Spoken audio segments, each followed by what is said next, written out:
Hey there, I'm Drew Badger, the world's #1 English fluency guide and the co-founder of EnglishAnyone.com, and it is a pleasure to welcome you to another advanced listening practice lesson.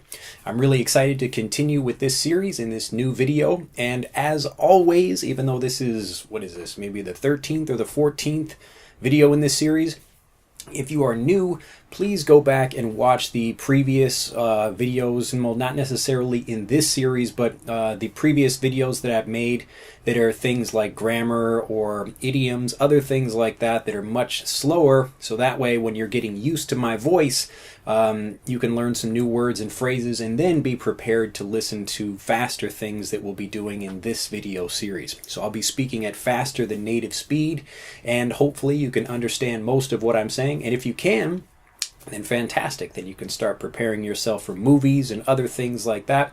If you really want to challenge yourself with this, you can put on some other music in the background, something, so have some extra music or sounds or other people talking, just to give yourself a little bit of an extra challenge as you're listening to this. Anyway, well, I need to clear my throat. I'm maybe catching a little cold over here. You can see me wearing a sweatshirt. We actually call this a hoodie, H-O-O-D-I-E, because it's got a hood on it, if you didn't know that already, but that's a very common term. You go looking for, just like a regular, this is a zip-up sweater, or I guess not a sweater, but like a sweatshirt with a hood on it, and we call that a hoodie. Anyway, just a bit of extra English for you, but let's get into the lesson. So today I want to talk about something that's, like always, something that's important, and it's got a big effect on fluency and, how quickly you can get fluent and how successful you are, not just with your English learning, but also with other aspects of your life. And so what I'd like to talk about today is the first rule of fluency. Now, I know that was a little bit slow, but I did that for effect, so I really want you to listen carefully to that part.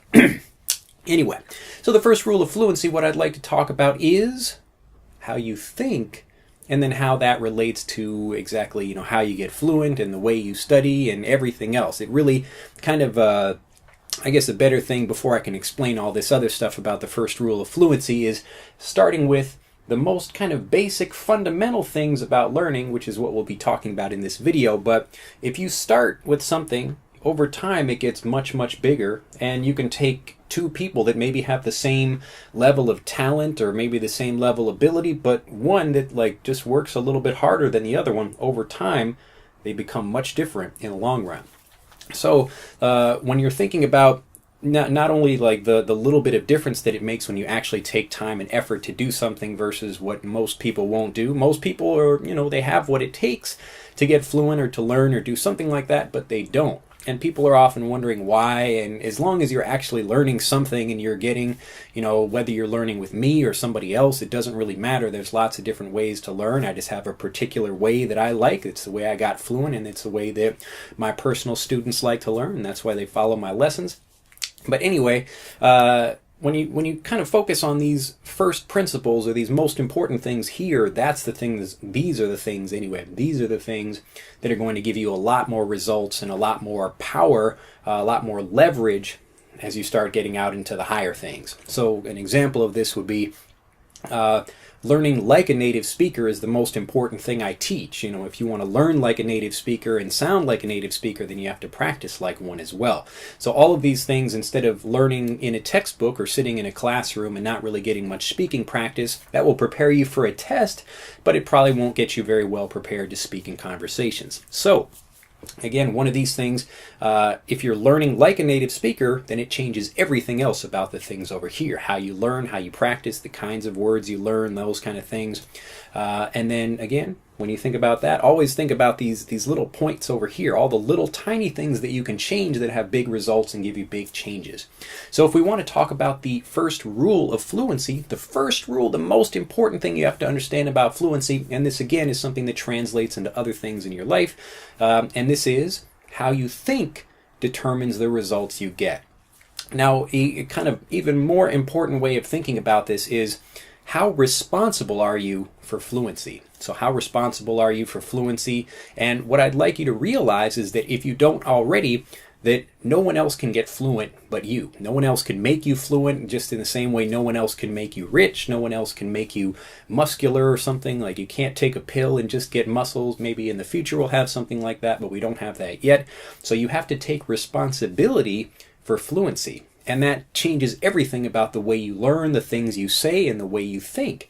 And when it comes to not only getting fluent, but as I was saying about, getting wealthy or getting fit or anything else, whatever it is you're trying to do, you have to take responsibility for that. Now, when I talk to students, a lot of them complain, well, I've got this situation or I've got that situation or some other reason why they can't get fluent. So maybe you live in a foreign country in a tiny town. So, I guess foreign, I'm in a foreign country. I'm in Japan. I'm still thinking like an American. But let's say a non-native English speaking country. You live in a non-native English speaking country and you're thinking, well, I can't find people to practice with. Now, what I'd like you to realize is that in your same country, probably in your same area or town or city or wherever you are, there's another person that has found people to practice with. And just the same way that, I could be living, here I am in this very small town in Japan. So Nagasaki is here and I'm in Nagasaki, but it's a kind of small, little section of it. But basically, there's really not much here. It's like a little suburban town, and this is it's actually called a bed town out here. We have kind of a similar term in American English, where you're just talking about a place where people live, such that they can travel downtown to Nagasaki to go to work, something like that. So there's a lot of families living here, but very few businesses, very few restaurants, very few other things like that, just a whole bunch of houses. So if you're thinking about a situation where you have to, travel from one place to another, or, even in a little situation like I am, I could say, well, I can't start a business because I'm in a small town, or I'm doing this, or some other situation outside of myself is affecting me. But the first rule of fluency would be that I determine whether I get fluent or not. I take responsibility for that. Now, this idea is something that's really important. It's actually the most important thing. That's why I call it the first rule of fluency. And this is the same thing that I teach in the Insight. And this is actually I should really make a bigger deal out of this. It's a bonus that I give to learners absolutely free when they join our 6-month program. And we may discontinue that after a while. We'll see. I don't know what we're going to do with that yet. But anyway, the Insight is something that explains this idea of how you think determines what your results are, and you have to take responsibility for whatever those results are. So if you're complaining or if you're blaming situations or anything else outside of yourself, then you're not going to get fluent. So it's impossible to say well, I live in this area, so the weather is not very good, so I can't do something, or I can't because of some other situation outside of myself. Now, with me, going back to that business example, here I am. I'm not a native Japanese speaker. I can speak really well, but, I'm just living in a town where there aren't really business opportunities here. Maybe, I don't know, I guess there could be, but probably something quite limiting. It's just not that big of an area. But I do have a business, and here I am teaching people all over the world. I'm sitting in my small little town, able to help you. And you could be in Australia, or you could be in, I don't know, some country in Africa, or some country in Europe, or, South America, or you could be anywhere else. But the point is, I don't let my situation dictate how I feel or how I think or what I do. So I begin with the idea that I want. So I want fluency, or I want wealth, or I want fitness, or, whatever that thing is. And then I figure out a way to get it, just, kind of depending on what my situation is.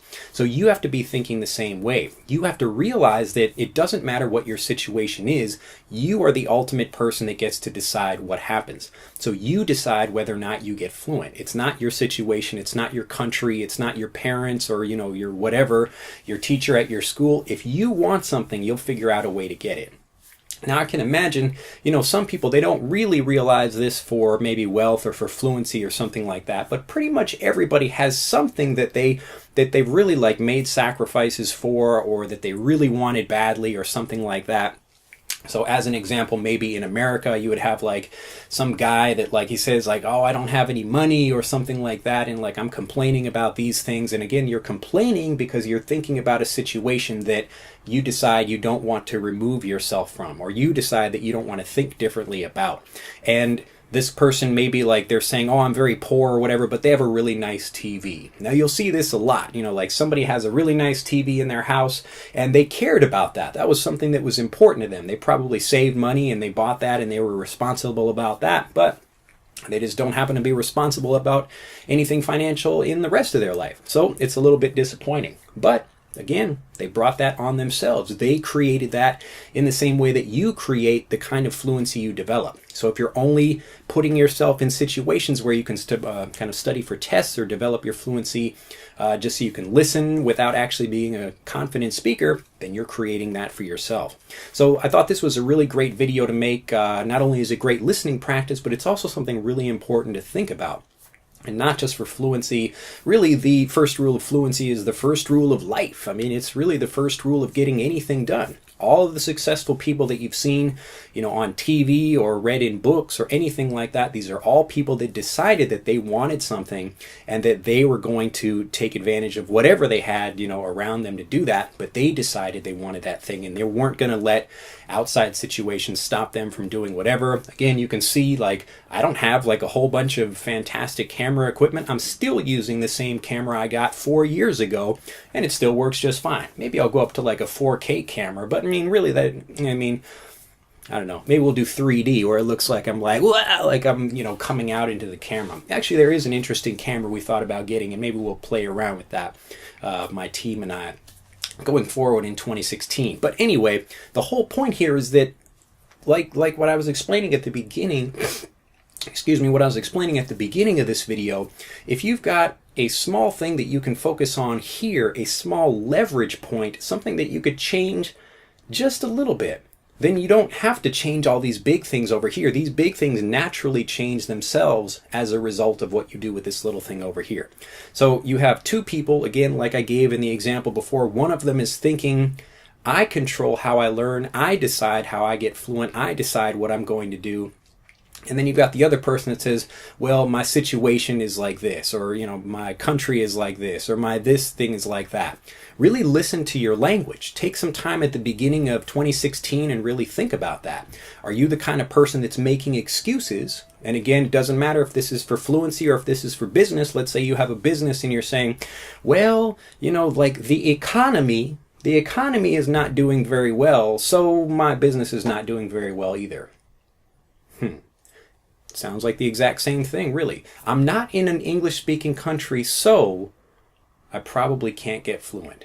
But again, you can always find a counter example. So an opposite example of somebody that is living in your country, that is succeeding in business, even if the economy isn't very good. That is getting fluent, even if the economy isn't very good. That is getting, fit. That is getting like healthy and physically stronger, even if they're busy with, a wife and kids or, a husband or whatever they have. So you can always find things if you're, again, it's really easy in whether you are that kind of person yourself or not, surround yourself with the kinds of people that talk about, I do this and I do that, and I decide what it is I want for my life. And this is so important. And if you can make this change just for fluency, it becomes much easier for you to do that for the rest of your life. For all the things, for health and wealth and, love and all these other things, you decide what happens. And it can be a little bit scary. I understand, at the beginning, I used to think the same way. I used to think like, I would complain about stuff like, why is this situation, why is this happening to me? Or why can't I, get in this thing or do this other thing? Or, you get frustrated because you're trying to change something outside of yourself, which is impossible to do, pretty much. I mean, maybe you could do that once or twice or something, but it's not something you can easily do. But the magic is, you have the ability to control your own thoughts and actions, and you can decide what you want to do. So even if you live in a non-English speaking country, you can definitely find native speakers to practice with. The process of finding them begins with realizing that you take responsibility for that. And as soon as you make that switch, that's when you really start to see things open up, not only for your fluency, but other aspects of your life as well. Well, I hope you've enjoyed this video. Be really thinking about this for the beginning of 2016, and you will see a lot more success, regardless if you're thinking this way or not. It's a really great way to look at the world and to remember that, like, if I can just use an example here, now I'm holding this pen. This is like a very simple thing. We don't really think much about it. We all hold pens or pencils or, touch a computer mouse or do something every day. But what you have to remember about this, even this simple pen right here, is that I'm able to move this pen. I'm moving this pen with my mind. Isn't that amazing? It's really like you can move a pen with your mind. And yeah, I have to like pick up, the pencil or the pen with my hand. I'm like physically picking it up, but what controls my hand? I do. And again, it all comes back to your mind, and what you decide to do affects, what everything else is like around you. So maybe this pen is just sitting somewhere and I think like, oh, I can't pick that up. The pen is just sitting there. But I think, oh, like I can actually control that with my mind. Now, if you can move a pen with your mind, I'm sure you can move quite a few other things with your mind as well. You can move your entire life. You can move whole buildings. You can do all kinds of things like that. But it begins with you deciding to think differently. Well, remember the first rule of fluency, to be responsible for your fluency, and I will see you, I guess, in the next video. When this video, I can't, man, that was awful. I had that was like such a great ending to the video, and then I'm like, let me try that again.